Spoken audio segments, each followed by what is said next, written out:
जय हिंद। पैट के जो आपके क्वेश्चन चल रहे हैं उसकी चौथी सीरीज लेकर के आज मैं आपके सामने प्रस्तुत हूँ। बहुत महत्वपूर्ण क्वेश्चन आज भी है। चलिए खैर सेशन की शुरुआत करते हैं। पहला क्वेश्चन आपका, मुलिंग ला दर्रा किस राज्य केंद्र शासित प्रदेश में स्थित है? मुलिंग ला दर्रा बहुत अच्छा क्वेश्चन है, जल्दी से बताइएगा। सिक्किम। सिक्किम में एक पार्क है खग चनजिंदा नेशनल पार्क, ये सिक्किम में। इस क्वेश्चन का सही आंसर आपका उत्तराखंड है। मुलिंग ला दर्रा आपको कहाँ पे स्थित है?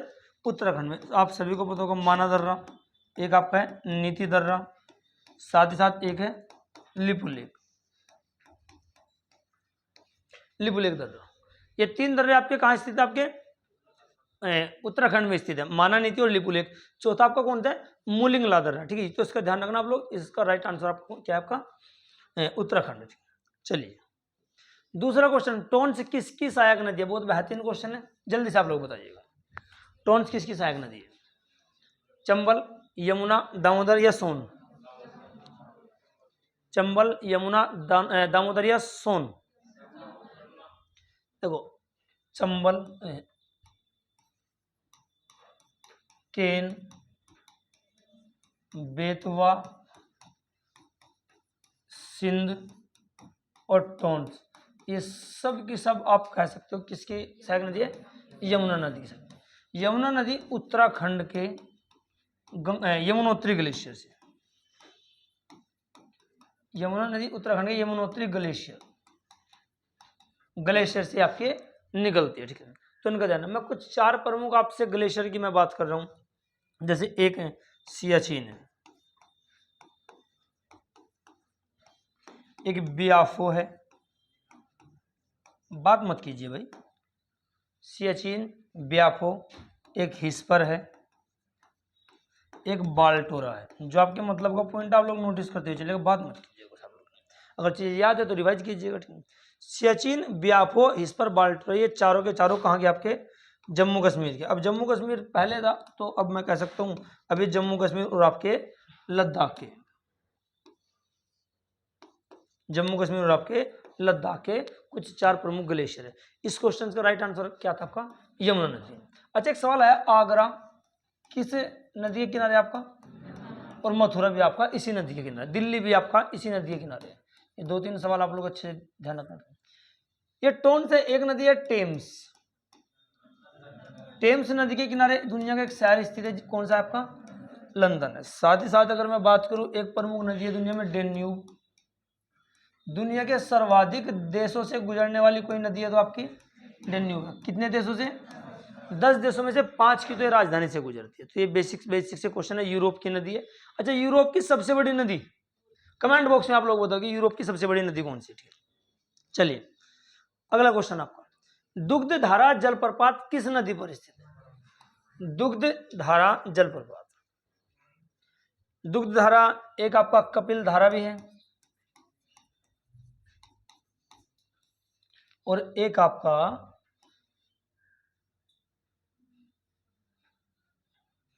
धुआंधार जलप्रपात।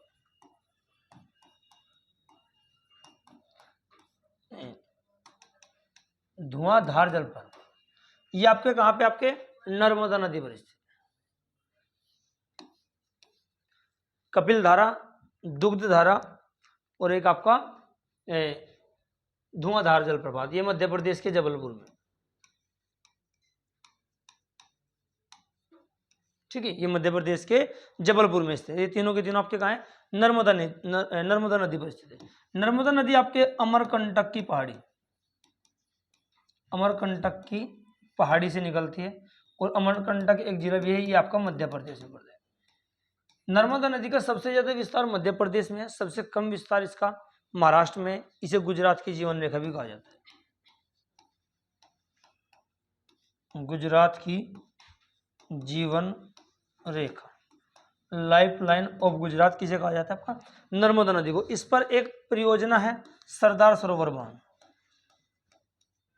सरदार सरोवर बांध नर्मदा नदी पर स्थित है। एक क्वेश्चन बहुत शानदार है, नर्मदा बचाओ आंदोलन से संबंधित एक नाम आता है, क्या नाम है?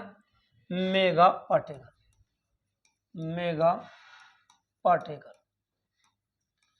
इनका संबंध किस आंदोलन से? नर्मदा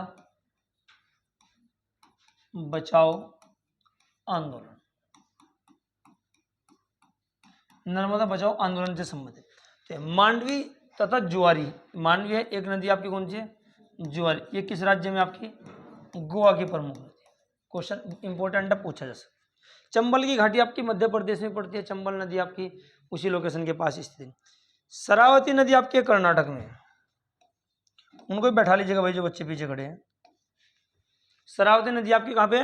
कर्नाटक में। तो इस क्वेश्चन की बेसिक से जानकारी दीजिए, थोड़ा सही अंदर से कहो। सुधीर तुम्हारा क्या स्टूल है कोई शायद, पीछे हो जाकर वहाँ बैठा, ठीक है। तो इसकी कुछ बेसिक सी डिटेल है, इनको आप लोग नोटिस कर सकते हो अगर नोटिस करना चाहो। अगले क्वेश्चन पे चले या रुके?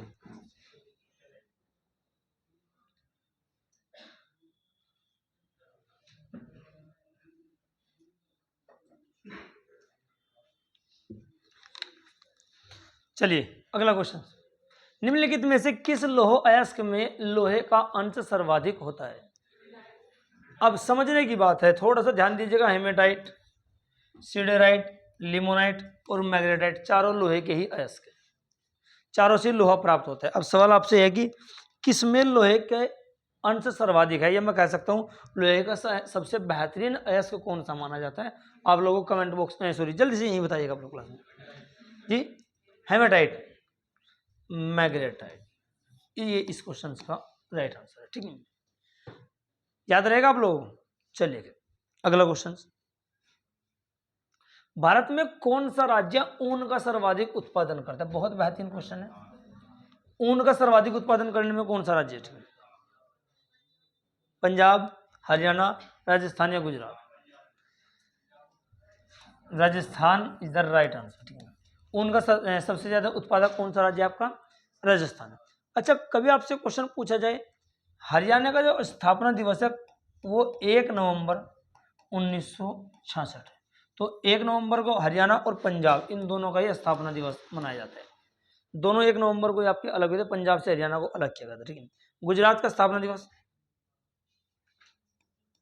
1 मई 2 मई 1960। बॉम्बे को तोड़ करके बॉम्बे के 2 हिस्से किए थे, गुजरात और महाराष्ट्र 2 राज्य ने सामने लाए गए थे। चलिए खैर आगे अगले क्वेश्चन की तरफ। अशोक ने किस अभिलेख में स्वयं को मगध का सम्राट कहा है? अशोक के 2 अभिलेख है, एक मास्की का, एक गुर्जरा का, इनमें इनका नाम अशोक मिलता है। अब सवाल यह है कि अशोक ने किस अभिलेख में स्वयं को मगध का सम्राट कहा है? मगधराज के नाम से इसको जाना गया, बताइएगा। भाब्रू अभिलेख, यही आपका राइट आंसर है। बेसिक से क्वेश्चन है। अशोक की भाषा लिपि, अशोक की भाषा पाली, लिपि कौन सी थी? ब्राह्मी, खरोष्टी और ग्रीक व अरमाइक थी। उसमें प्रमुख था आपकी ब्राह्मी में सबसे ज्यादा इनके अभिलेख मिलते थे। 1837 ईस्वी, 1750, एक आपका 1837। ये 2 साल ध्यान रखना। एक नाम है टी पैंथलर, टी पैंथलर, और ये जेम्स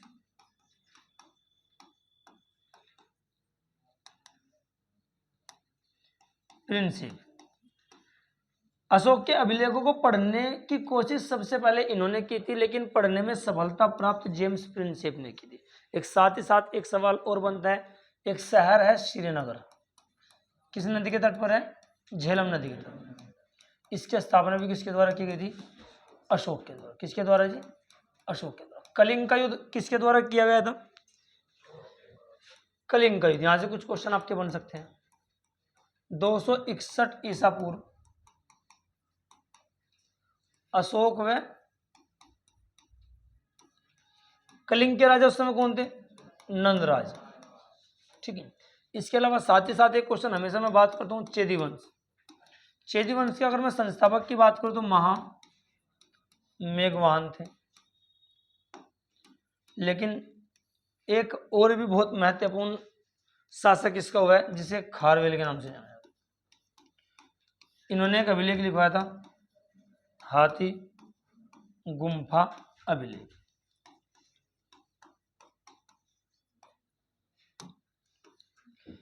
कुछ क्वेश्चंस और मैं बात करूं, भारत का सबसे बड़ा अभिलेख जूनागढ़ का अभिलेख।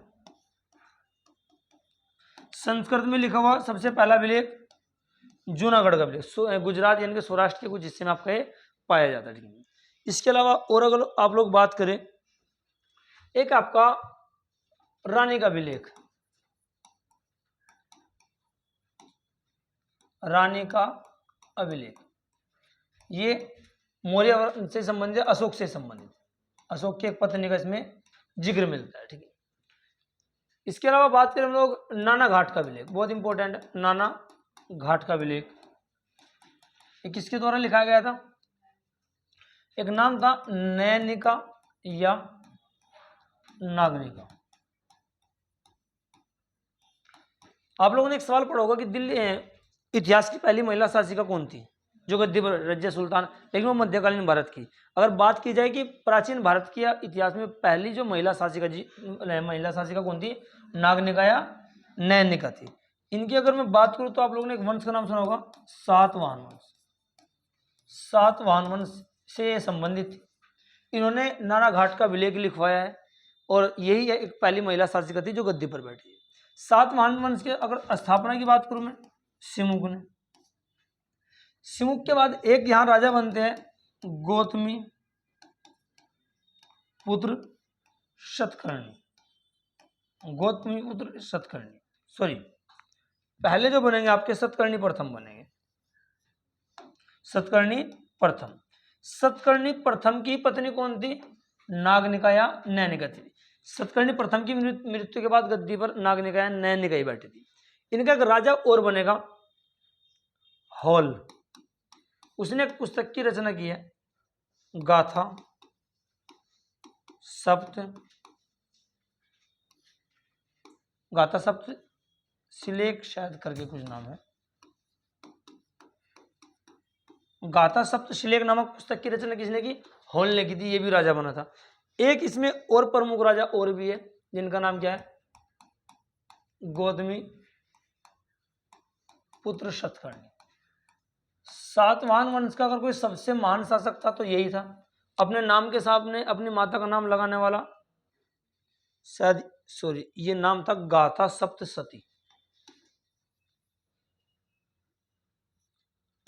गाथा सप्तशती, ये एक पुस्तक थी, इसकी रचना किसने की थी? हॉल ने।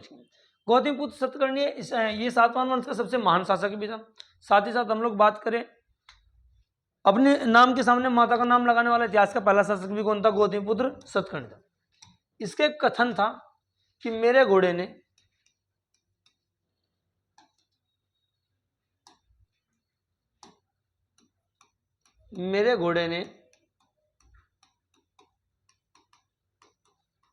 तीनों समुद्र का पानी पिया है।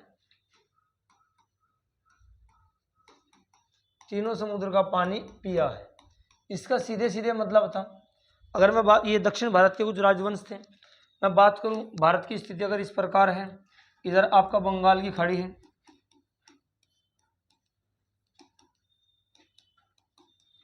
इधर आपका अरेबियन सी यानी कि अरब सागर है,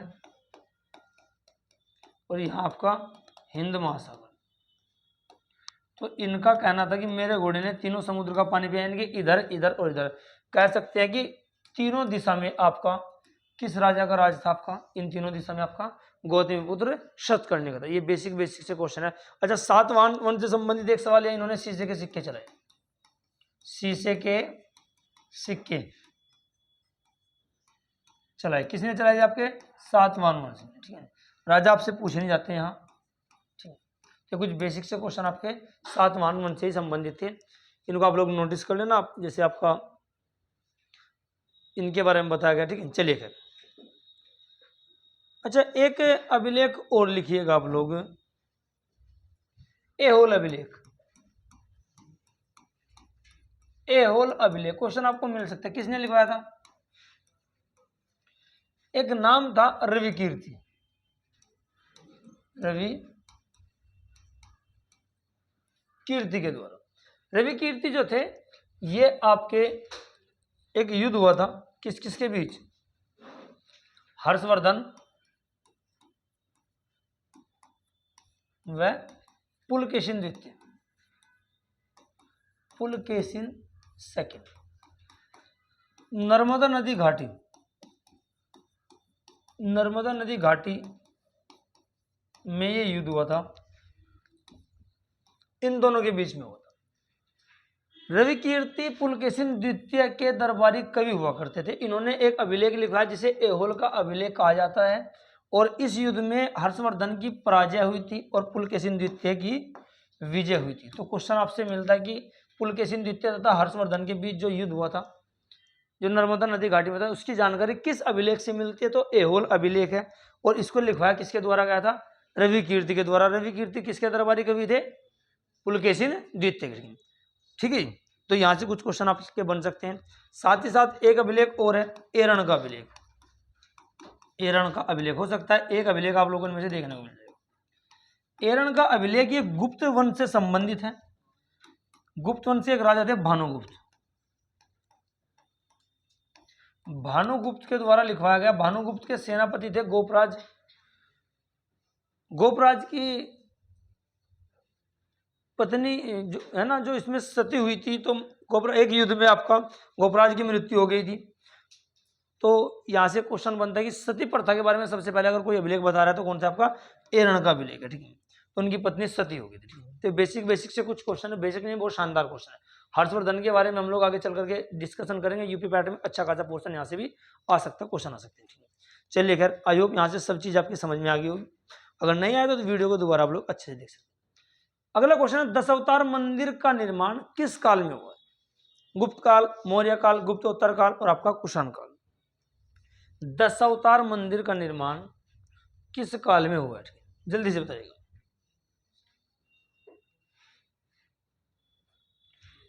गुप्त काल, ये इसका राइट आंसर है। अच्छा, गुप्त काल में एक तो सर्वाधिक हिंदू मंदिर बने, सर्वाधिक हिंदू मंदिरों का निर्माण। हम कह सकते हैं कि इतिहास का स्वर्ण काल किसको कहा जाता है? आपका गुप्त काल को ही कहा जाता है। ठीक है, नहीं, स्वर्ण काल इसको कहा जाता है। इनकी जो भाषा थी वो संस्कृत थी। गुप्त काल का जो चिन्ह था वो क्या था? गरुड़ था। गुप्त काल का चिन्ह क्या था? आपका गरुड़ था। इसके अलावा आपका बहुत सारी चीजों का एक जैसे शून्य का आविष्कार और अन्य आपका शतरंज का आविष्कार, बहुत सारी चीजों का आपका यहाँ से देखने को मिलता है। हालांकि शतरंज हड़प्पा सभ्यता में इसके अवशेष मिलते हैं जुआ वगैरह के रूप में, लेकिन यहाँ से आपके क्वेश्चन बनते। मौर्य काल के बारे में मैंने पिछली वीडियो में भी डिस्कशन किया था। इसकी स्थापना चंद्रगुप्त मौर्य के द्वारा की गई थी। अगले राजा कौन थे? बिंदुसार थे। अगले राजा कौन थे? अशोक थे। तो ये तीन राजा में अच्छे से पढ़ने पड़ते हैं, इनके बारे में हमने अच्छे से डिस्कशन किया था। गुप्तोत्तर काल, गुप्त के बाद कुछ गुप्त वंश के बाद कुछ काल आए थे, उनके बारे में। कुषाण वंश के संस्थापक मैंने आपको पिछली वीडियो में बताया था, कुजुल कड़फिसेस थे। वास्तविक संस्थापक विम कड़फिसेस थे। सोने के सिक्के चलाने का श्रेय विम कड़फिसेस को जाता है, लेकिन महानतम शासक कौन थे इनके? कनिष्क। इनके शासनकाल में चौथी बौद्ध संगति भी हुई थी और बहुत सारे। कनिष्क की राजधानी क्या थी? पुरुषपुर। पुरुषपुर पाकिस्तान में है, पेशावर के नाम से जाना जाता है। ये कनिष्क की राजधानी थी। तो बेसिक से कुछ क्वेश्चन है। तो दशावतार मंदिर आपका गुप्त काल में आपका इसका निर्माण। चलिए, दिल्ली सल्तनत के किस शासक ने शुद्ध अरबी सिक्के चलाए थे? बताइएगा कोई क्वेश्चन इसका आंसर बता सकता है तो। शुद्ध अरबी सिक्के। अच्छा, निसार नाम के सिक्के किसने चलाए?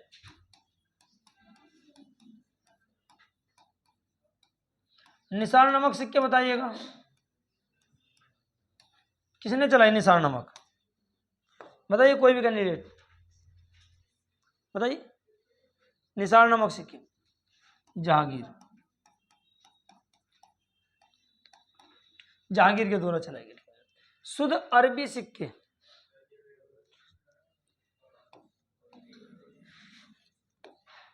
एक नाम है शुद्ध अरबी सिक्कों के लिए, इल्तुतमिश। इन्होंने जीतल और टंका, इस नाम से दो सिक्के चलाए थे आपके, जीतल और टंका।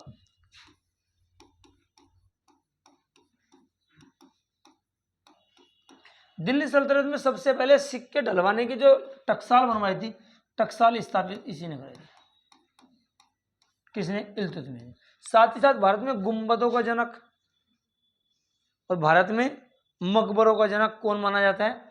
इल्तुतमिश को माना जाता है। एकता प्रथा की शुरुआत भी इसी ने की थी। लास्ट वीडियो में मैंने इसके बारे में कुछ पॉइंट डिस्कशन किए थे।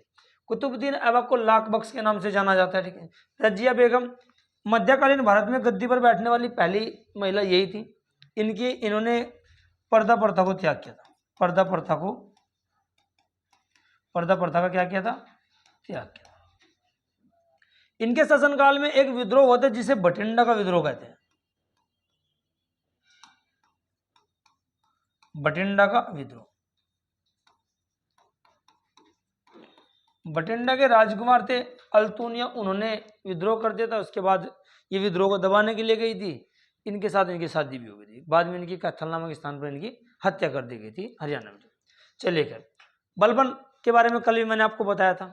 चलिए अगले क्वेश्चन की तरफ। निम्नलिखित में से किसने महाद्वीपीय विस्थापन का सिद्धांत दिया था? मैंने आपको लास्ट वीडियो में आपसे कुछ क्वेश्चन पूछे थे, उनका भी उत्तर आप लोगों ने नहीं बताया है, ठीक है। हिमालय के बारे में पूछे। चलिए खैर, महाद्वीपीय विस्थापन का सिद्धांत कोई बताएगा? C Parker, Alfred Wegener, Harry Hess और SY मैकेंजी। अल्फ्रेड वेगनर, इन्होंने क्या दिया था? महाद्वीपीय प्रवाह का सिद्धांत दिया था विस्थापन का। हैरी हेस प्लेट विवर्तनी सिद्धांत, प्लेट विवर्तनी सिद्धांत।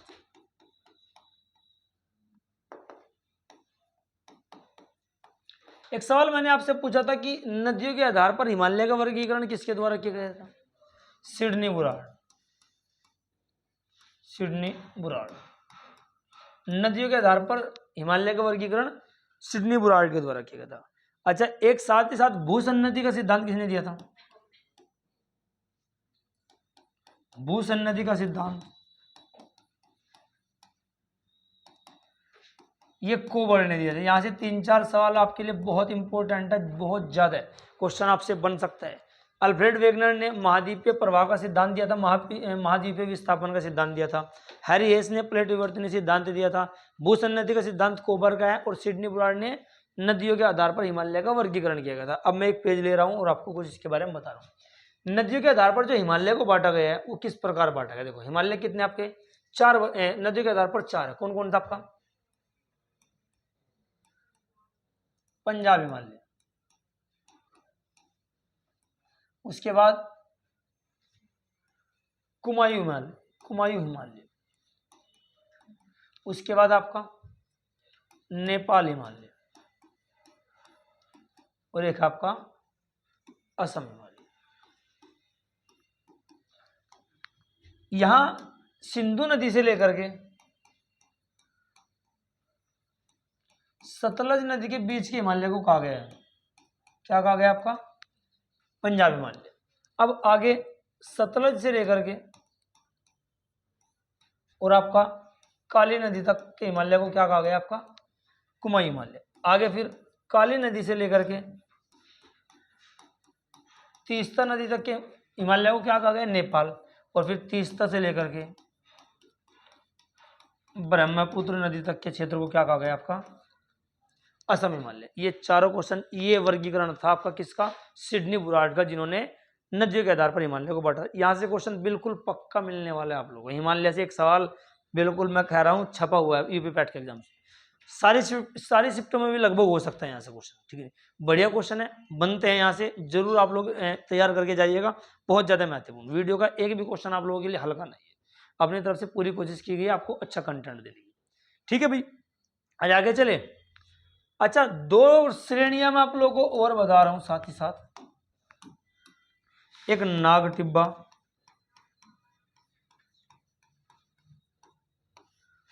एक है महाभारत।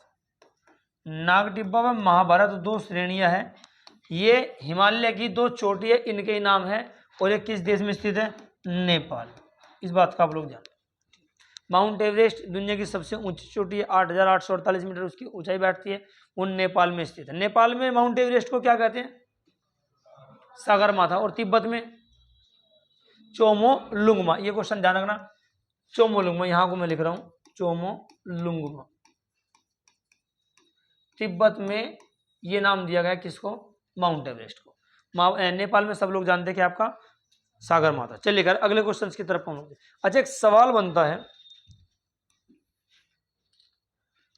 एक शब्द आपका शेरपा। शेरपा वैसे आपका G20 से भी संबंधित है, लेकिन शेरपा की अगर हम लोग बात करें तो जो गाइडर होते हैं माउंट एवरेस्ट पर या पहाड़ों पर चढ़ने वाले होते हैं नेपाल में, उन्हें क्या कहा जाता है? शेरपा कहा जाता है। ये भी क्वेश्चन आपसे, ये आप समझ सकते हो कि नेपाल से संबंधित है, ये आपका पहाड़ों पर चढ़ाई करने वालों से संबंधित है, क्लाइंबर से संबंधित, माउंटेन क्लाइंबर से। चलिए खैर अगला क्वेश्चन, नागार्जुन सागर परियोजना किस नदी पर स्थित है? जल्दी से आप लोग बताइएगा, आसान क्वेश्चन है। किस नदी पर? आपका कृष्णा। कृष्णा इसका सही आंसर। चलिए खैर अगले क्वेश्चन। अच्छा श्रीशैलम, श्रीशैलम बांध, ये भी आपका कृष्णा पर है। दोनों क्वेश्चन का आप लोग ध्यान रखना, उम्मीद है पूछे जा सकता है। इसे आप ऐसे याद कर सकते हो, अर्जुन, अगर अर्जुन है तो कृष्ण जी भी इनके साथ जरूर होंगे, ऐसे याद। चलिए, ग्रेट हिमालयन नेशनल पार्क किस राज्य में अवस्थित है? जम्मू कश्मीर, उत्तराखंड, हिमाचल प्रदेश, इनमें से कोई नहीं। बहुत बेहतरीन सवाल। ग्रेट हिमालयन नेशनल पार्क, जल्दी बताइएगा आप लोग। अच्छा एक है मानस, एक है काजीरंगा, दोनों के दोनों कहाँ पे? असम। कहाँ पे बंधु है आपके? असम में। ध्यान रखना, यहाँ से भी आपका क्वेश्चन। इसका सही आंसर आपका क्या है? Himachal Pradesh. Great Himalayan national park की क्वेश्चन बहुत शानदार है, इसको तैयार करके आप लोग नोटिस कीजिए। चलिए कर अगले क्वेश्चन की तरफ हम लोग चलते हैं। केंद्र राज्य संबंधों पर गठित एम पुंछी आयोग। अच्छा केंद्र राज्य संबंधों पर एक आयोग और बताया था, कौन सा? सरकारिया आयोग। कौन सा जी? सरकारिया आयोग। इसके साथ साथ एम पुंछी आयोग का संबंध भी किससे? आपका केंद्र राज्य संबंध से है। इसका गठन किस वर्ष किया गया था? 1983, 2010, 1969, 2007। अच्छा 1983 में भारत ने पहला विश्व कप जीता था, ये ध्यान रखना, पहला क्रिकेट विश्व कप। वेस्ट इंडीज को हरा करके उस समय कप्तान कौन थे? कपिल देव। 1983 का ऐतिहासिक समय हमारे मतलब जो है भारत के लिए था। 1969 में 14 बैंकों का राष्ट्रीयकरण हुआ था, ये इकोनॉमिक्स का क्वेश्चन है। 14 बैंकों का राष्ट्रीयकरण हुआ, सवाल यहां से मिलेगा आप लोगों को। इकोनॉमिक्स में यहाँ से 14 बैंकों का राष्ट्रीयकरण हुआ था आपका 1969 में। इनकी लागत पूंजी उस समय कितनी थी? 50 करोड़ रुपये। इस क्वेश्चन का आंसर सही आपका 2007।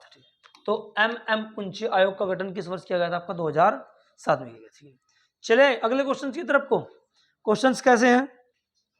बढ़िया। चलिए, भारतीय संविधान के किस अनुच्छेद के तहत राष्ट्रपति राज्यपाल की नियुक्ति करता है? बहुत शानदार क्वेश्चन।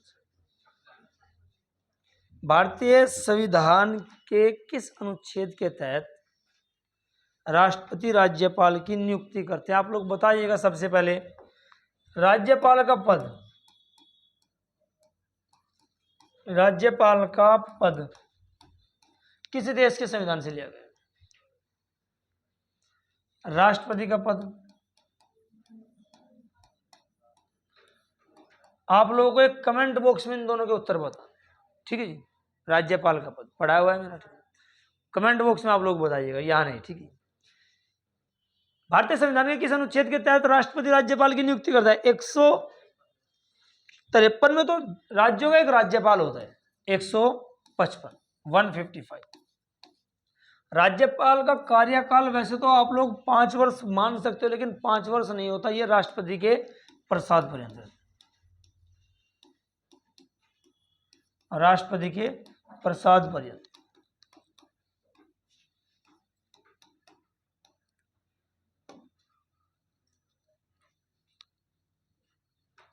राष्ट्रपति के प्रसाद पर्यंत।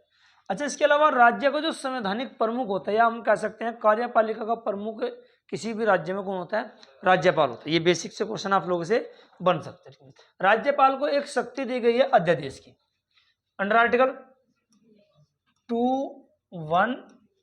213 के तहत राज्यपाल क्या कर सकते हैं? अध्यादेश जारी कर सकते हैं, ऑर्डिनेंस जारी कर सकते हैं, ठीक है। चलिए खैर अगले क्वेश्चन की तरफ।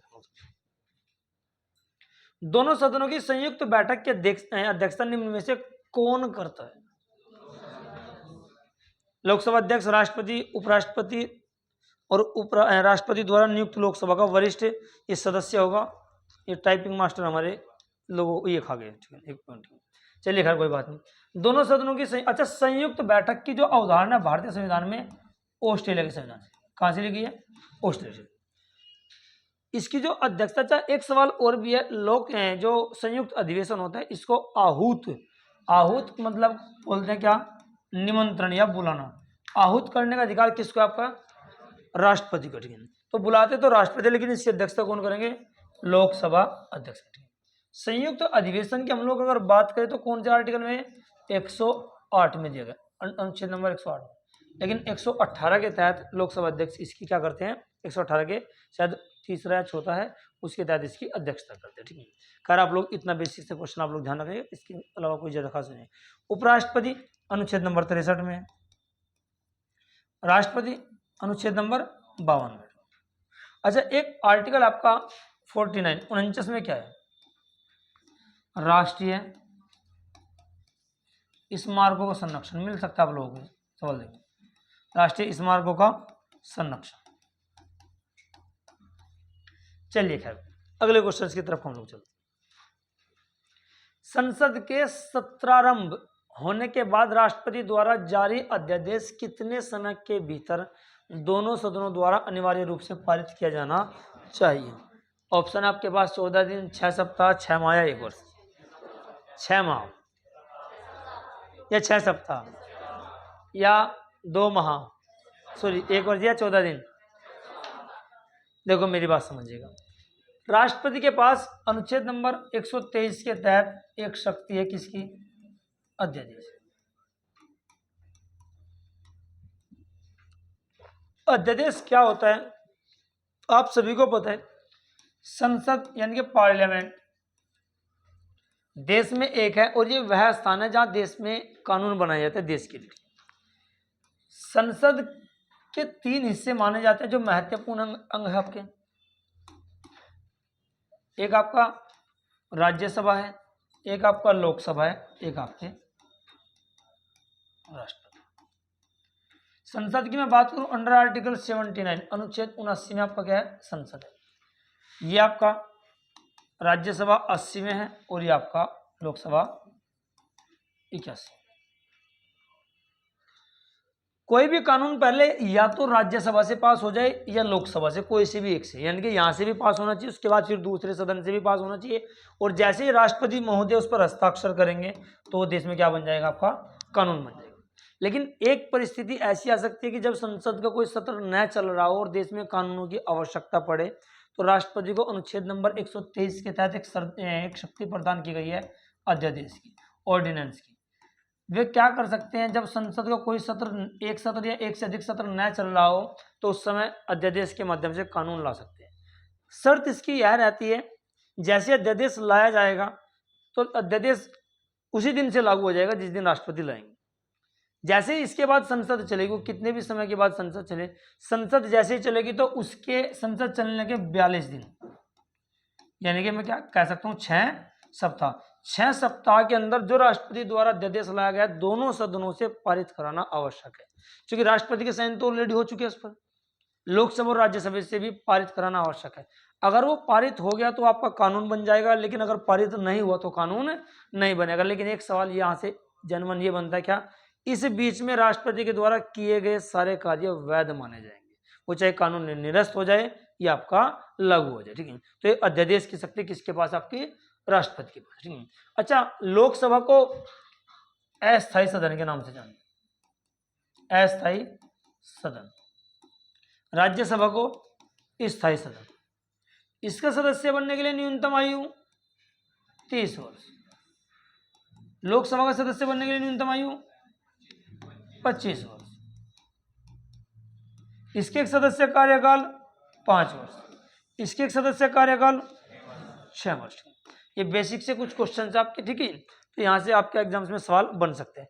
इसको वरिष्ठ सदन कहा जाता है, इसको युवा सदन कहा जाता है, इसको आपका स्थायी हो गया, ये अस्थायी है, ये उच्च सदन है, ये निम्न सदन है, ठीक है। इस प्रकार के आपसे कुछ क्वेश्चन आप पूछे जा सकते हैं, ठीक है। चलिए तो पिछले वाला क्वेश्चन का आंसर शायद बता दिया। अच्छा, तो संसद के सत्रारंभ होने के बाद राष्ट्रपति द्वारा अध्यादेश कितने थे? तो 6 सप्ताह। मैंने इसकी पूरी कहानी आप लोगों को बता दी है। तो 123 में राष्ट्रपति अध्यादेश जारी कर सकते हैं, 213 में राज्यपाल महोदय अध्यादेश जारी कर सकते हैं। चलिए, सरकार की संघीय व्यवस्था भारतीय संविधान में किस देश के संविधान से लिया गया? ये कल की वीडियो में मैंने डिस्कस किया था। अच्छा, जापान से लिया गया। क्या? विधि द्वारा स्थापित प्रक्रिया, विधि द्वारा स्थापित प्रक्रिया। एग्जाम्स में आप लोग संविधान के स्रोत, अनुसूचियां, संविधान संशोधन प्रमुख और मौलिक अधिकारों से संबंधित आर्टिकल और राज्य के नीति नहीं दे सकते थे। जरूर याद करके जाना। कुछ मैन जो आपके भाग है, भागों को भी आप लोग देख करके जाना, क्वेश्चन आपसे पूछे जाते हैं। तो विधि द्वारा स्थापित प्रक्रिया, स्थापित प्रक्रिया। अच्छा, विधि द्वारा स्थापित प्रक्रिया का जो मतलब है वो सीधे सीधे किस बात से? अनुच्छेद इन्हीं को बोलते हैं। क्या बोलते हैं इनको? अनुच्छेद। ये भारतीय संविधान में कहां से ली गई? आपकी जापान के संविधान। ऑस्ट्रेलिया से आपके एक तो प्रस्तावना, प्रस्तावना की भाषा, संयुक्त अधिवेशन, अभी मैंने आपको बताया, एक समवर्ती सूची। ये तीनों चीज आपके कहां से है? ऑस्ट्रेलिया के संविधान से। कनाडा से संघात्मक शासन व्यवस्था, संघात्मक शासन व्यवस्था यहीं से। तो इस क्वेश्चन का राइट आंसर आपका कनाडा है। आयरलैंड से डीपीएसपी, मैंने कई बार बात कर चुका हूँ, राज्य के नीति निर्देशक। तो किसी देश के संविधान के, भारतीय संविधान का कौन सा भाग है जो कल्याणकारी घोषित करता है? तो भाग 4 है डीपीएसपी, भाग 4। भाग 4 क्या आपका? डीपीएसपी, राज्य के नीति निर्देशक तत्व, directive principle of state policy. प्रस्तावना की भाषा ऑस्ट्रेलिया से है। प्रस्तावना का शीर्षक अमेरिका के संविधान से। प्रस्तावना का शीर्षक कहां से? आपका अमेरिका के संविधान से। तो सारे के सारे क्वेश्चन आपको छोड़ना कुछ नहीं। तो अगले क्वेश्चन की तरफ हम लोग चले। एक क्वेश्चन था आपसे, संघीय न्यायालय, भारत में संघीय न्यायालय की स्थापना कब की गई और किस अधिनियम के तहत की गई? आप लोगों को कमेंट बॉक्स में इसके भी आंसर बताना है। फेडरल कोर्ट, ठीक है, लास्ट टाइम मैंने बताया भी था, वैसे ऑफलाइन क्लास में शायद डिस्कस किया था। किस अधिनियम के अंतर्गत भारत में अप्रत्यक्ष चुनाव प्रणाली की शुरुआत हुई? 1858, 1861, 1892, 1900। 1858 का जो भारत शासन, चलिए खैर बताइएगा, किस अधिनियम के अंतर्गत भारत में अप्रत्यक्ष चुनाव प्रणाली की शुरुआत की गई? भारतीय शासन अधिनियम 1858, 1861, 1892, 1909। बताइए। 1858 में क्या हुआ था? आपका एक घोषणा पत्र पढ़ा गया था। भारत के गवर्नर जनरल को क्या कहा जाने लगा था? भारत का वायसराय। कैनिंग के द्वारा पढ़ा गया था। कैनिंग भारत के पहले क्या बने थे? वायसराय बने, इलाहाबाद के मिंटो पार्क में। इसमें यह भी कहा गया था 1858 के भारत शासन अधिनियम की अब भारत का शासन ब्रिटिश ईस्ट इंडिया कंपनी के हाथ से निकल करके ब्रिटिश क्राउन के हाथ में चल गया। 1861 में इतना कोई खास ऐसा मामला नहीं है। 1892 इस क्वेश्चन का राइट आंसर, अप्रत्यक्ष निर्वाचन प्रणाली। 1909 में एक रिफॉर्म आया था जिसे क्या कहा जाता है? मार्ले मिंटो सुधार। बहुत इंपॉर्टेंट है, आपके एग्जाम में हो सकता है क्वेश्चन यहाँ से पूछा जाए। ठीक है, मार्ले मिंटो सुधार 1909 का, ऐसे भारत परिषद अधिनियम 1909 के नाम से जाना जाता है। मार्ले उस समय सचिव थे, मिंटो उस समय क्या थे? आपके वायसराय होकर। चलिए, संविधान सभा द्वारा गठित संचालन समिति के अध्यक्ष निम्न में से कौन थे? अगर मैं जवाहरलाल नेहरू के बारे में बात करते हैं, संघ संविधान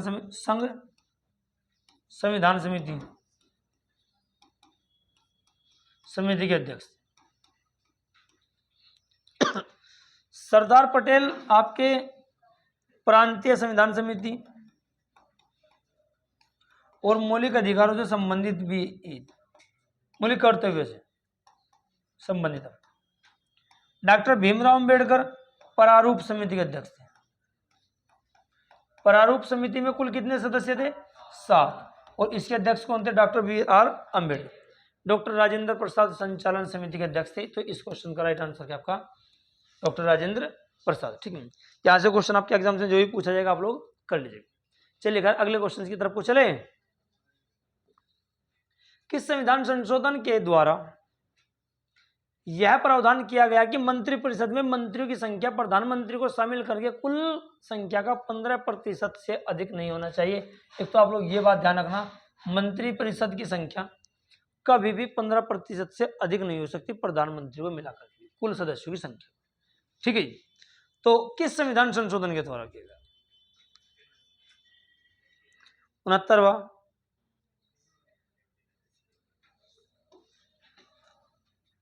91वां संविधान संशोधन इसका राइट आंसर है। चलिए खैर अगले क्वेश्चन की तरफ हम लोग चले।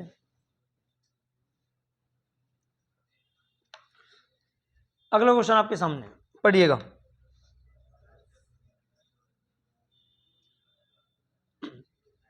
पंचायती राज दिवस प्रतिवर्ष किस तिथि को मनाया जाता है? 18 अप्रैल को कौन सा दिवस है? विश्व विरासत दिवस। विश्व विरासत। राष्ट्रीय पंचायती राज प्रतिवर्ष ये 24 अप्रैल। 24 अप्रैल बहुत महत्वपूर्ण है, आपके एग्जाम से पूछा गया क्वेश्चन है और आगे भी पूछा जा सकता है। चलिए खैर 21 जून को आपका योग दिवस मनाया जाता है, 22 जून को कोई खास दिवस नहीं। आगे चले। अमजद अली खान का संबंध किस वाद्य यंत्र से? सितार, बांसुरी, वीणा या सरोद? सरोद। आसान क्वेश्चन था इन। चलिए खैर स्वर्णिम पैगोडों का देश किसे कहा जाता है? अच्छा भूटान की अगर मैं बात करूं तो the land of Thunderbolt, the land of Thunderbolt, बिजली की कड़कड़ाहट वाला देश भूटान है। श्रीलंका को पूर्व का मोती कहा गया है।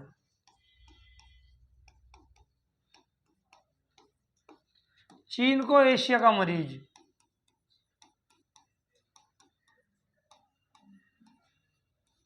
म्यांमार को स्वर्णिम पैगोडों का देश कहा गया। इसका राइट आंसर ये है। साथ ही साथ एक नाम और भी है, सुदूर पूर्व, सुदूर पूर्व धान का कटोरा। भारत के किस मंदिर को ब्लैक पैगोडा के नाम से जानते हैं? कोणार्क का सूर्य मंदिर, इसको ब्लैक पैगोडा के नाम से जानते हैं। साथ ही साथ एक बहुत शानदार क्वेश्चन और भी है, सूर्य मंदिर ये ब्लैक पैगोडा उड़ीसा में है। अगर उड़ीसा ऑप्शन में नहीं रहेगा तो किस राज्य में? एक सूर्य मंदिर और भी है, चर्चा में भी रहा था पीछे। सूर्य मंदिर सन टेम्पल गुजरात में, किस राज्य में? गुजरात में, डिस्कशन किया भी था। ठीक है चलिए। अच्छा भूटान की राजधानी की मैं बात करूं, थिम्पू। यहां की संसद का नाम तसोंगलो, ये पार्लियामेंट है। और यहाँ की करेंसी न्यू गुल्ट्रम, गुल्ट्रम याद रहेगा। तो ये कुछ अच्छे क्वेश्चन थे, आप लोग इनको अच्छे से तैयार कीजिएगा। चलिए खैर आगे की तरफ पूछे। 6 प्रमुख बैंकों का राष्ट्रीयकरण किस पंचवर्षीय योजना के दौरान किया गया? बहुत शानदार सवाल है। 6 प्रमुख अभी पिछले कुछ क्वेश्चन में डिस्कस किया था। 1969 में कितने बैंकों का? 14 बैंक। इनकी लागत पूंजी 50 करोड़। 1980 में 6 बैंक, इनकी लागत पूंजी 200 करोड़ रुपए। तो आपसे पूछा गया कि 6 प्रमुख बैंकों का साल हमें पता लग चुका 1980 है, लेकिन किस पंचवर्षीय योजना के तहत? तीसरी, चौथी, छठी या सातवीं? छठी पंचवर्षीय योजना आपका राइट आंसर। लिख करके याद कर रहे होंगे मेरे को। ये 1980 से लेकर के कब तक रही आपकी? 85 तक। एक सवाल है, भारत में पंचवर्षीय योजना का सिद्धांत, या हम इसको दूसरे शब्दों में बोलते हैं आर्थिक नियोजन का सिद्धांत, किस देश के संविधान से लिया गया? तो प्रिय बंधु आर्थिक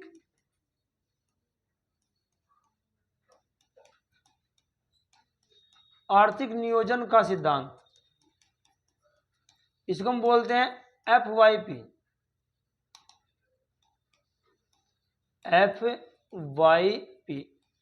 5 ईयर प्लान्स पंचवर्षीय योजना। ये आपके रूस के संविधान से लगी। पहली पंचवर्षीय योजना 1951 से 56 तक थी। किस मॉडल पर आधारित थी? हेराल्ड। दूसरी पीसी महालनोबिस।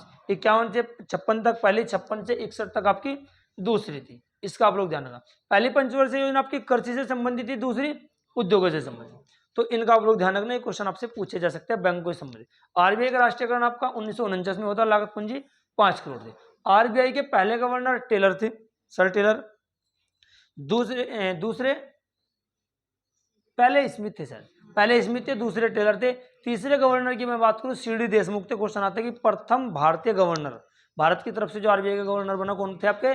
सीडी देशमुख। या राष्ट्रीयकरण के समय आपके गवर्नर कौन थे? सीडी देशमुख थे। क्वेश्चन आ सकता है आरबीआई के राष्ट्रीयकरण के समय गवर्नर कौन थे? सीडी देशमुख। चलिए खैर अगला क्वेश्चन, भारत में योजना आयोग का गठन किस समिति के सिफारिश पर किया गया? योजना आयोग, प्लानिंग कमीशन, इसकी स्थापना 15 मार्च 1950 को की गई। इसके बारे में पहले भी डिस्कस किया गया है। तो किस समिति की सिफारिश पर? केसी नियोगी। पहले वित्त आयोग के अध्यक्ष भारत में कौन थे? केसी नियोगी। वित्त आयोग का जो उल्लेख है संविधान के किस अनुच्छेद में? 280 में। ठीक है जी। चलिए खैर अगले क्वेश्चन की तरफ हम लोग चलते हैं। अच्छा, वित्त इसका योजना आयोग का नाम बदल दिया गया है 1 जनवरी 2015 से। अब इसका परिवर्तित रूप क्या है? NITI Aayog, NITI, national institution for transforming India, NITI Aayog का नाम कर दिया गया। चलिए कर अगले क्वेश्चन की तरफ। अच्छा, एक क्वेश्चन पिछले एक आप लोग बताओगे, गरीबी हटाओ का नारा किस पंचवर्षीय योजना में दिया गया? 5वीं पंचवर्षीय योजना में। क्वेश्चन आपको यहां से पूछा जा सकता है। एक 12वीं पंचवर्षीय योजना का उद्देश्य क्या था? याद करके जाना पैट के एग्जाम में, ठीक है ना। 12वीं पंचवर्षीय योजना का उद्देश्य कमेंट बॉक्स में आप लोग खुद बताओगे। सतत विकास था, मैं बता रहा हूँ वैसे फिर भी। चलिए खैर, निम्नलिखित में से कौन अप्रत्यक्ष कर के उदाहरण है? Indirect tax. टैक्स दो होते हैं, एक अप्रत्यक्ष, एक आपका प्रत्यक्ष। यहाँ एक शब्द है करापात एवं कराघात, इंसिडेंट एंड इम्पैक्ट। अगर करापात एवं कराघात दोनों एक ही व्यक्ति पर है तो आपका ये टैक्स कैसा होता है? प्रत्यक्ष। लेकिन करापात एवं कराघात अलग अलग व्यक्तियों पर है तो कैसा होगा आपका? अप्रत्यक्ष कर होगा। ठीक है।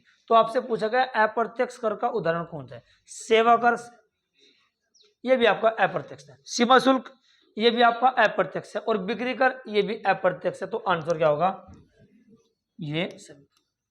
अगर मैं प्रत्यक्ष करों की मैं बात करूं तो कुछ टैक्स में लिख रहा हूं, जैसे आपका निगम कर, कॉर्पोरेट टैक्स के नाम से जिसको जानते हैं। एक आप लोगों ने नाम सुना होगा आयकर, इनकम टैक्स के नाम से इसको जानते हैं। संपत्ति कर का आप लोगों ने नाम सुना होगा, ये भी कैसे आपका डायरेक्ट टैक्स है। ठीक है। संपदा कर, संपत्ति कर, ठीक है ना, ये सारे के सारे आपके इसी पीछे संबंधित। चलिए खैर अगले क्वेश्चन की तरफ चलते हैं। अरे याद रहेगा क्वेश्चन? चलिए। अच्छा, एक सवाल है, कृषि का जो कर है, अब बताओगे मुझे ये राज्य सरकार का है कि केंद्र सरकार का? राज्य सरकार का सवाल आपसे यहां से। और मनोरंजन, देखो बिजली, मनोरंजन यानी कि हॉल जो सिनेमाघर होते हैं, और आपका कृषि कर, ये सारे के सारे राज्य सरकार के टैक्स है। चलिए, पर्यावरण से संबंधित प्रसिद्ध मॉन्ट्रियल समझौता, मॉन्ट्रियल समझौता ओजोन को बचाने से संबंधित है, O3, और ये आपका कनाडा में हुआ था। कहाँ हुआ था आपके? और 16 सितंबर को हुआ था। तभी से हम लोग 16 सितंबर को क्या मनाते हैं? ओजोन दिवस। तो वर्ष बताना है आप लोगों को 1987। ये बहुत इंपॉर्टेंट है, मॉन्ट्रियल समझौता। लास्ट टाइम अभी ये क्वेश्चन आता है वीडियो का जो एग्जाम्स हुआ तो उसमें सवाल आया था। ठीक है। चलिए, मॉन्ट्रियल समझौता का संबंध किससे? निम्न में से कौन ग्रीन हाउस गैस का उदाहरण नहीं है? Methane, carbon dioxide, carbon monoxide और क्लोरोफ्लोरोकार्बन। अच्छा question, methane, carbon dioxide, carbon monoxide और आपका क्लोरोफ्लोरोकार्बन। बहुत शानदार क्वेश्चन है, बताइएगा।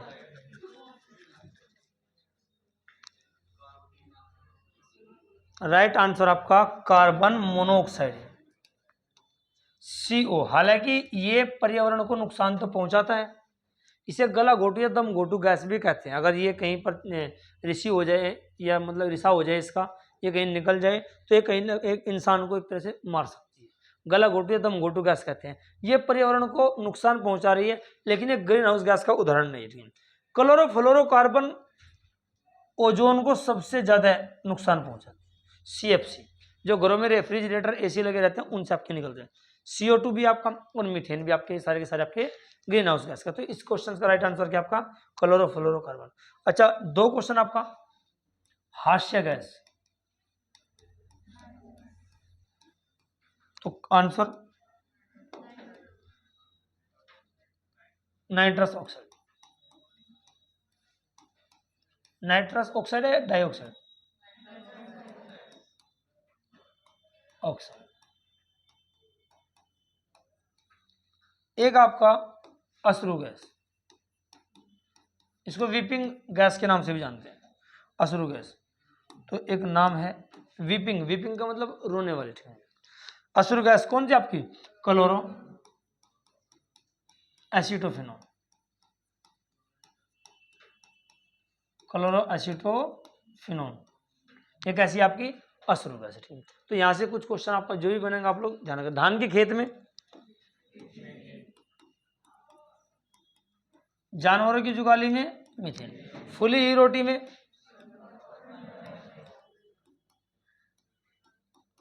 फूली हुई रोटी में CO2, ठीक है।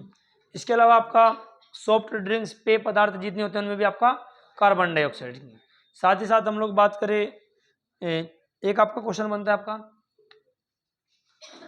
कुरकुरे, तो नहीं, उनमें तो आपको नाइट्रोजन पाई जाएगी। हाँ, अग्निशमक यंत्रों में, आग बुझाने वाले जो यंत्र हैं उनमें भी आपकी कौन सी है कार्बन डाइऑक्साइड। चलिए खैर अगले क्वेश्चन की तरफ। जैव मंडलीय सुरक्षित क्षेत्र सिमलीपाल, बेहतरीन क्वेश्चन, किस राज्य में? उड़ीसा। इसका राइट आंसर क्या आपका उड़ीसा। चलिए आसान क्वेश्चन। राष्ट्रीय सुदूर संवेदन एजेंसी का मुख्यालय कहां पे? राष्ट्रीय सुदूर संवेदन एजेंसी का मुख्यालय हैदराबाद, श्रीहरिकोटा, विशाखापट्टनम या बेंगलुरु? हैदराबाद। चलिए खैर अगले क्वेश्चन की तरफ को चलते हैं। निम्न में से कौन एक सदिश राशि नहीं है? सदिश राशि नहीं है। देखो, बल सदिश राशि है, बलागुण सदिश राशि, जिसके बाद में आगुण मिलेगा वो भी आपका सदिश राशि, जिसके बाद में क्षेत्र व तीव्रता मिलेगी सदिश राशि। तो इसका राइट आंसर क्या है? विद्युत धारिता। अच्छा मेरी बात सुनिए, राशि 2 प्रकार की होती है, एक आपकी सदिश, क्या हो रहा है, आराम से बैठो। एक सदिश है, एक आपकी कौन सी है? अदिश।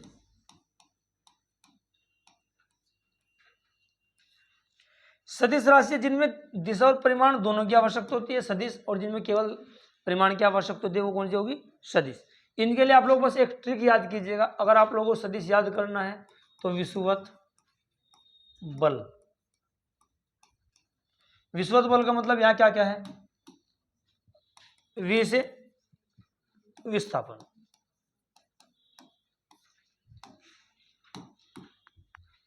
से संवेग, वैसे वेग, और तय से आपका बल। तो बल है ही आपका। इसके अलावा बाद में इनमें आघूर्ण मिलता है, क्षेत्र वगैरह मिलता है, तीव्रता मिलती है, आपकी कैसी राशि मिलेगी? आप लोगों को सदिश राशि मिलेगी।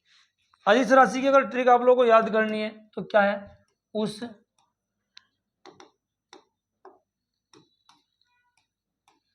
यहाँ से सवाल मिलेंगे, एग्जाम्स आपका दिल्ली पुलिस का हो या कोई भी हो, और ये 4-5 सीरीज हमारी ऐसी है लगातार जो चल रही है ना, जीएस का आप लोगों का बहुत ज़्यादा लेवल अप कर देगी अगर कंटिन्यू आप लोग पढ़ रहे होंगे, ठीक है। शुरुआत में थोड़ा सा ऐसा लगा हुआ आप लोगों को अनकम्फर्ट सा, लेकिन अब आपकी समझ में सब कुछ ठीक आ रहा होगा।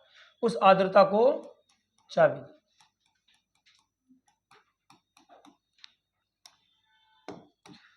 ऊ का मतलब ऊष्मा है, यहाँ स का मतलब यहाँ समय है, आ से फिर आयतन होगा, द्र से द्रव्यमान, ता से तापमान या ताप, कै से कार्य, च से चाल है, बै से आपका विद्युत धारा समझिएगा, और दै से आपका दाब।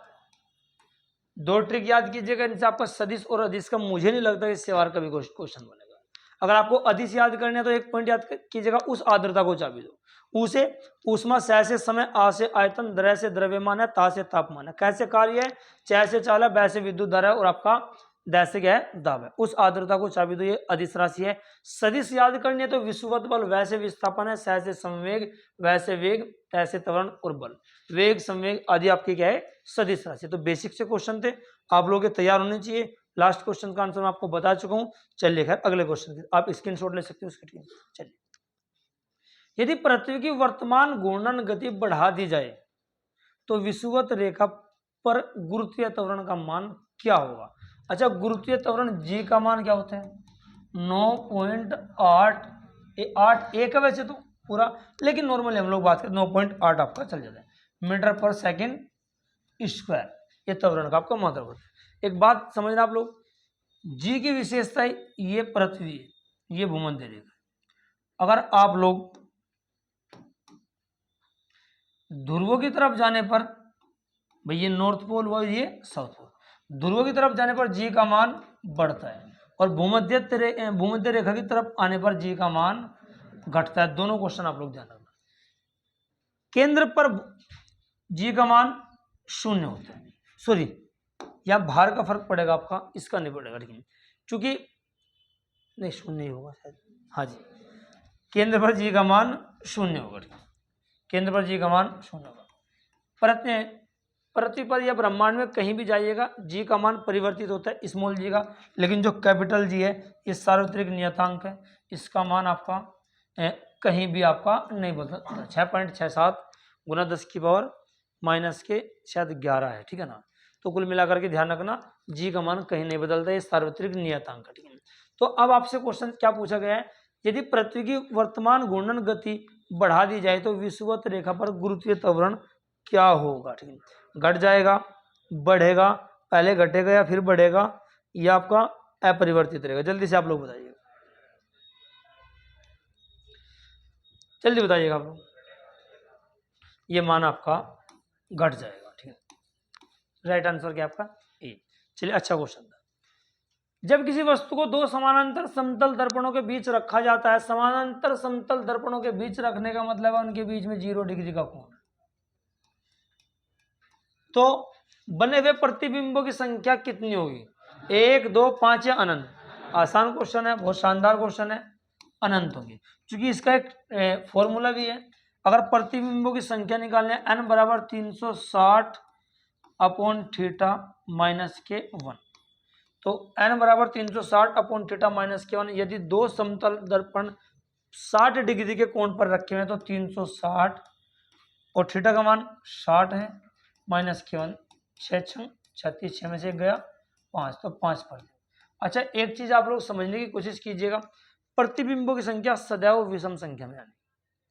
अगर ये आपकी सम में आ रही है तो आप लोगों को एक जोड़ देना है। अगर कहीं आपका किसी फॉर्मूले से या किसी संख्या से कैलकुलेट करने के बाद प्रतिबिंबों की संख्या कहीं 8 आ गई तो आप एक जोड़ देना, कितने प्रतिबिंब होंगे, 9। और अगर 10 आ गई आपकी तो कितने होंगे, 11। बाकी आमतौर पर बस एक फॉर्मूला याद रखना, n बराबर 360 बटे थीटा माइनस के 1। अगर 90 डिग्री के कोण पर दो दर्पण रखे हैं तो 360 बटे 90 और माइनस के 1, 9 चौक 36, 4 में से गया 3। हमेशा कंडीशन यही रहती है कि किसमें आएगी, आपकी विषम संख्या में आएगी। तो कभी भी दो समतल दर्पण आपके कितने भी डिग्री के कोण पर रखे हैं, कैसे भी क्वेश्चन आपसे पूछा जाए, इस फॉर्मूले से आप लोग तैयार कर लोगे। ठीक है प्रिय बंधुओं, आगे की तरफ को चले। अच्छा, आंख के रेटिना पर जो प्रतिबिंब बनता है वो उसकी प्रकृति बताइएगा आप लोग। आंख में प्रतिबिंब कहां बनता है, रेटिना पर। इसकी जो प्रकृति है कैसी कैसी है, एक तो आपका वास्तविक होता है, कैसे होता है, एक आपका उल्टा होता है और एक आपका वस्तु से छोटा होता है। इन 3 पॉइंट को आप लोग ध्यान रखना, क्वेश्चन आपको यहाँ से बनने की पूरी पूरी संभावना, ठीक है। आपके एग्जाम से यहाँ से सवाल बिल्कुल बन सकता है, ठीक है। तो खैर इस क्वेश्चन का आंसर भी आपके सामने, अगले इसके बारे में कुछ बताया गया है। बाकी अवतल दर्पण का प्रयोग आपका दंत चिकित्सक करते हैं, गाड़ियों की हेडलाइट में, अग्रदीप में होता है। इसके अलावा उत्तल दर्पण का प्रयोग पश्चिम मिरर यानी कि पीछे देखने के लिए किया जाता है। कुछ बेसिक से क्वेश्चन आपके वेद। चलिए खैर, वर्णांधता, इसको कलर ब्लाइंडनेस या कलर विजन के नाम से भी हम लोग जानते हैं, को किसके प्रयोग द्वारा दूर किया जा सकता है, अवतल लेंस, उत्तल लेंस, बाइफोकल लेंस, उपयुक्त में से कोई नहीं। बाइफोकल फोकल लेंथ, जल्दबाजी में क्वेश्चन गलत कर रहे हो, मात खा जाओगे। वर्णांधता, कलर विजन रोग, ऐसा ये अनुवांशिक है, ये जेनेटिक है, ये अगर किसी व्यक्ति को है तो उसका इलाज नहीं किया जा सकता। कहाँ बहुत ज्यादा जल्दबाजी में हो, कहाँ जाने की जल्दी है, ये ठीक है प्रिय बंधु। निकट दृष्टि दोष के लिए किसका यूज होता है? निकट दृष्टि दोष, उत्तल लेंस का, दूर दृष्टि दोष। एक होता है आपका जरा दृष्टि दोष, है ना। कमेंट बॉक्स में आप लोग इसके भी उत्तर बताइएगा किसके द्वारा आपको दूर किया जाता है। चलिए, अमीबा में किस प्रकार का एक अलैंगिक जनन पाया जाता है? मुकुलन, कायिक जनन, पुरुद्भवन, विखंडन।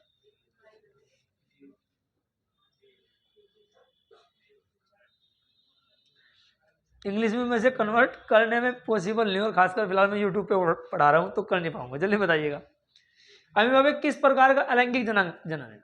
ए बी सी डी ऑप्शन, तुक्का मारिएगा। ए बी सी डी,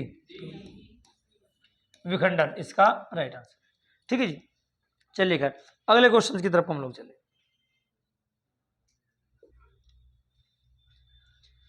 जब पानी में नमक मिलाया जाता है तो उसके क्वथनांक एवं गलनांक बिंदु पर क्या प्रभाव पड़ता है? ध्यान से ऑप्शन पढ़िएगा और बताइएगा मुझे आप लोग, तब तक मैं अगले क्वेश्चन को सेट कर लेता हूं।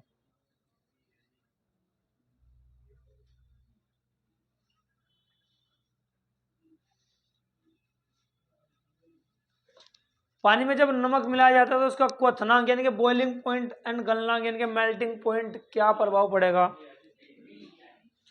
क्वथनांक बढ़ता है, गलनांक घटता है। आप सभी को पता है आइसक्रीम बनाने के लिए, जल्दी बर्फ को गलाने के लिए उसमें नमक डाला जाता है। जो आइसक्रीम बनाते हैं, हाँ जी, जल्दी गलने के लिए, समझिएगा, आइसक्रीम जमाने के लिए आप लोगों ने कभी देखा होगा उसमें बर्फ वगैरह नमक का होता है ना, कभी कभी क्या हो, रोक लेंगे जब पानी में, चलो खैर कोई बात नहीं।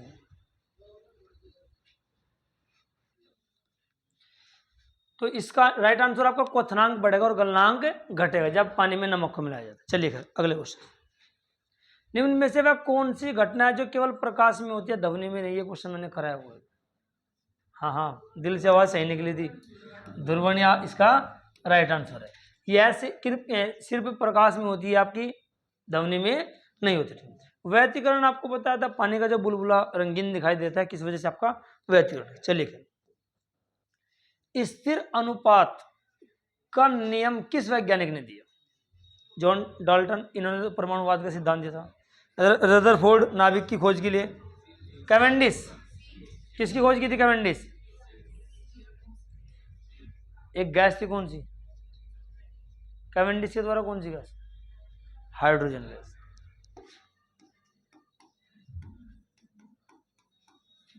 हाइड्रोजन बात नहीं भाई, हाइड्रोजन गैस की खोज हेनरी कैवेंडिश। तो इसका राइट आंसर क्या है? जोसेफ। किस अखबार पत्रिका ने वर्नाक्यूलर प्रेस एक्ट का समर्थन किया? सबसे पहले तो वर्नाक्यूलर प्रेस एक्ट को लाने वाला कौन था? ये 1878 ईस्वी में कौन लाया था? एक लिटन नाम का वायसराय था, ये लाया था। इसको समाप्त किसने किया था? रिपन ने। रिपन भारत का महान उद्धारक के नाम से भी जाना जाता है। इल्बर्ट बिल विवाद, ये क्वेश्चन हो सकता है पैट में छपा हो। इल्बर्ट बिल विवाद के चलते किस वायसराय ने इस्तीफा दिया था? आपका रिपन ने दिया था। ठीक है। प्रथम कारखाना अधिनियम, नियमित रूप से जनगणना, सब रिपन के शासनकाल में आपका। चलेगा, तो किस अखबार या पत्रिका ने वर्नाक्यूलर प्रेस एक्ट का समर्थन किया था? तो आंसर है पायनियर। ठीक, ये आपका राइट आंसर। ठीक है, चलिए, प्रथम अंगल मराठा युद्ध किसके शासनकाल के दौरान घटित हुई घटना है? Warren Hastings. प्रथम अंगल मराठा युद्ध 1700, इसका जो परिणाम था एक संधि के साथ तहत समाप्त हुआ था, जिसे सालबाई की संधि कहा जाता है। यह आपकी 1782 ईस्वी में, इसका आप लोग कार्नवालिस के संबंध में एक तो इसकी समाधि कहाँ पे है, यूपी के गाजीपुर में। अफीम के लिए प्रसिद्ध है उत्तर प्रदेश का गाजीपुर से। यूपी का स्पेशल क्वेश्चन हो सकता है, अफीम के लिए आपका प्रसिद्ध है। साथ ही साथ भारत में आईसीएस का जन्म जनक कार्नवालिस। और एक साथ एक क्वेश्चन और बनता है स्थायी बंदोबस्त, स्थायी बंदोबस्त का जनक भी कौन है भारत में, कार्नवालिस है। रॉबर्ट क्लाई ये बंगाल का पहला गवर्नर था। 1757 में जो प्लासी का युद्ध हुआ था उस समय अंग्रेजों की तरफ से यही था आपका, ठीक है। और वेलेजरी ये स्वयं को बंगाल का शेर कहता था। ये कुछ बेसिक से क्वेश्चन है, चलिए। उस्ताद मंसूर किसके दरबार में प्रमुख चित्रकार थे, जहांगीर। चित्रकारी की बात है तो जहांगीर के शासनकाल में। चलिए कर इनके बारे में तो लगभग और जानकारी थी। द्वैतवाद सिद्धांत के प्रतिपादक कौन थे, बहुत शानदार क्वेश्चन है। शंकराचार्य किसके थे, अद्वैतवाद।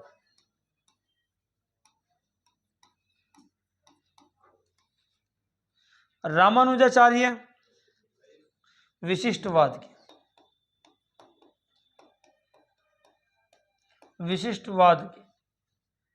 निम्बकाचार्य द्वैतवाद।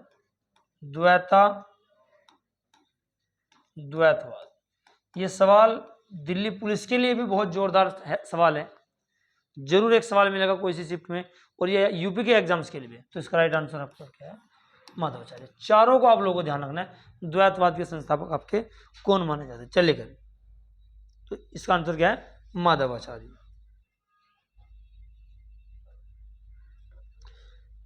चलिए खैर अगला क्वेश्चन। दीवाने कोई मैंने डिस्कशन किया हुआ कौन है, मोहम्मद बिन, आसान क्वेश्चन है, बिना समय गवाए आगे की तरफ। चलिए अच्छा, दिल्ली सल्तनत में नहरों का जंजाल फिरोज शाह तुगलक।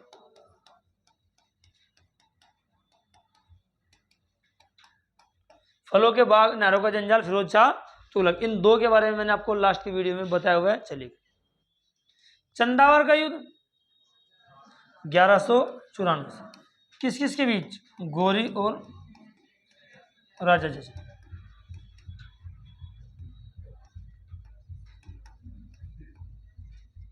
आप लोग बात क्यों कर रहे हो,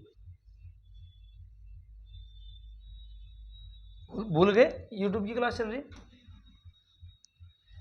देखो गोरी भारत में जब आया 1191 ईस्वी में, उसका युद्ध होता है किसके साथ, पृथ्वीराज चौहान। पृथ्वीराज चौहान को हम पृथ्वीराज तृतीय के नाम से भी जानते हैं, ये ध्यान रखना। युद्ध होता है गोरी और पृथ्वीराज चौहान के बीच। पहले युद्ध में पृथ्वीराज चौहान की जीत होती है और गोरी आपका हार जाता है। अगले साल एक युद्ध और है आपका 1192 ईस्वी, इसमें आपका पृथ्वीराज चौहान को पराजित होना पड़ता है और गोरी की जीत हो जाती है। ये इतिहास में तराइन के युद्ध के नाम से जाने जाते हैं। किसके नाम से, तराइन ऐतिहासिक नगरी है और फिलहाल ये हरियाणा में है।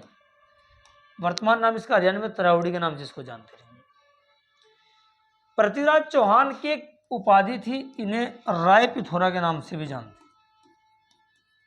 राय पिथौरा। शब्द भेदी बाण चलाने का इनको बहुत बड़ा अभ्यास था, उसमें ये निपुण थे। राय पिथौरा की उपाधि इनकी थी। पृथ्वीराज चौहान के दरबार में इनके एक मित्र थे जिनका नाम था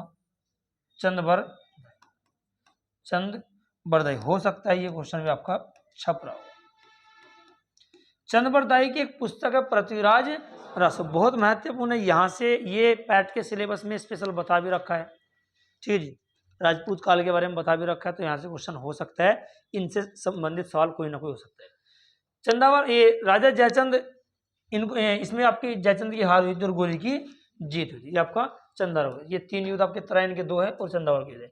अच्छा, तराइन का तीसरा युद्ध 1215 ईस्वी, किसके, इल्तुतमिश तथा एक नाम था यालदोज के, यालदोज के। चलिए खैर, इल्तुतमिश की जीत हुई थी, यालदोज हार गया था। चलिए अच्छा, गोरी के 4 गुलाम थे, उनके प्रमुख गुलाम एक तो कुतुबुद्दीन ऐबक,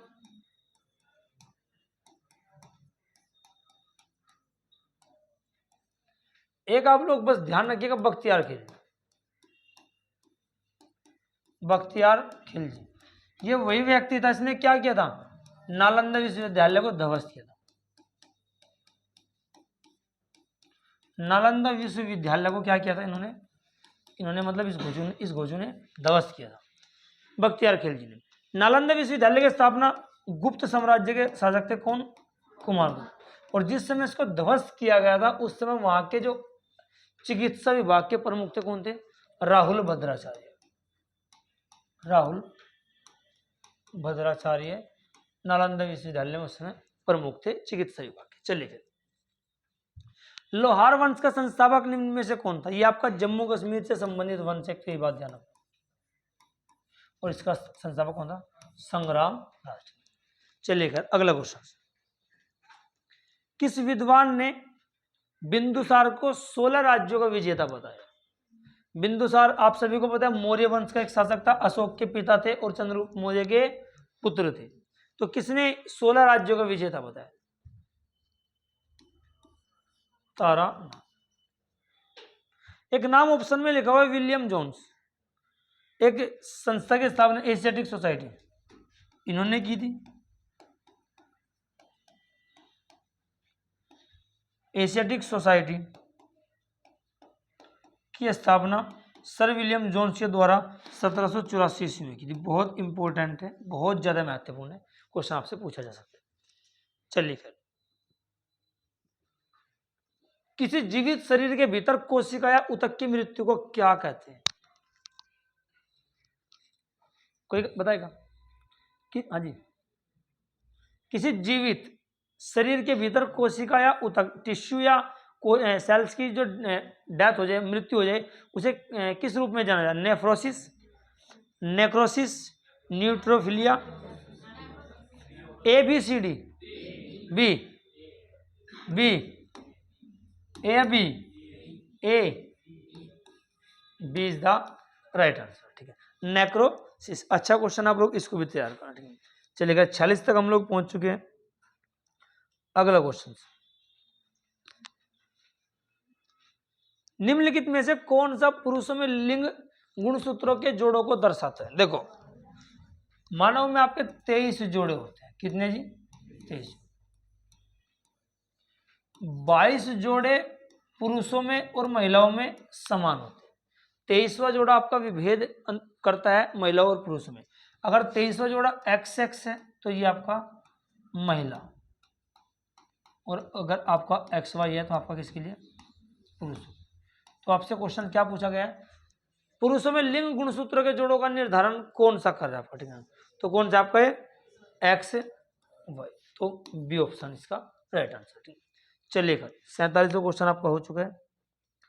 48वां, प्रकाश संश्लेषण के दौरान प्रकाशीय ऊर्जा किसमें परिवर्तित होती है, विकिरण ऊर्जा में, रासायनिक ऊर्जा में, यांत्रिक में, या B+ के सी, रासायनिक ऊर्जा में। बहुत आसान क्वेश्चन है। प्रकाश संश्लेषण एक प्रक्रिया है जिसके द्वारा पेड़ पौधे अपना क्या तैयार करते हैं, भोजन। ठीक है जी, भोजन को तैयार करते हैं। चलिए